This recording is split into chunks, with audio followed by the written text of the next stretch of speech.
Le temps, moyen utilisé par l'homme pour mesurer différents éléments qui l'entourent et quels en ses divers aspects et réalisations de sa vie. Les moyens de le mesurer pouvant être primaires, comme la fonte des glaces, la floraison des arbres ou les périodes de reproduction des animaux. Ou des plus complexes, comme le mouvement et la position des astres ou l'évolution des grandes civilisations de l'histoire.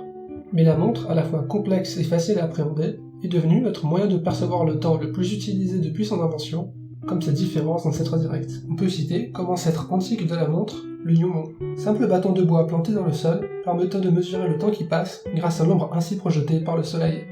Ce système va ensuite évoluer en cadran solaire. Son évolution consiste dans sa capacité à donner une heure très précise, grâce à un système d'ombre projeté sur les graduations du cadran. Ces cadrans demandent par contre une fabrication minutieuse et des calculs de positionnement très complexes, de sorte que cet outil a été utilisé principalement par des personnes riches. On peut aussi noter l'invention de la clepsydre, permettant de mesurer le temps écoulé sur une courte échelle, suivi du sablier, ayant un but identique, mais sur une échelle pouvant aller jusqu'à plusieurs heures.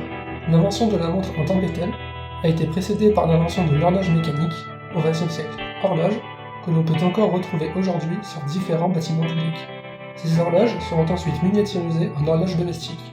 La montre à gousset apparaîtra ensuite début du XXe siècle, suivie par nos bièvres-montres à piles une cinquantaine d'années plus tard. Et nous sommes, de nos jours, en pleine évolution vers les montres connectées depuis le milieu des années 2010.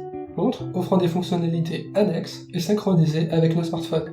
La montre s'adapte donc à nos habitudes de vie et de consommation afin de continuer à cadencer et rythmer nos journées. Sa digitalisation a également amélioré le côté professionnel en fiabilisant et complexifiant l'automatisation ou l'ingénierie par exemple. Une synchronisation du temps au niveau national comme international est également rendue possible.